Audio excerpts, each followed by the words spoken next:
ઉમરાળા તાલુકાની નદીમાંથી કાળી રેતીનું મોટા પાયે ગેરકાયદેસર ખનન.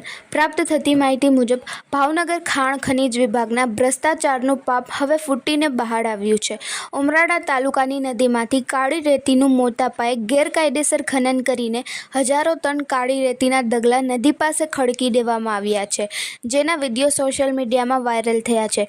કાળી રેતી ચાળવા માટેના મશીન અને રેતીના ઢગલા ખુલ્લેઆમ સરકારી જગ્યામાં ખડકાયેલા જોવા મળી રહ્યા છે.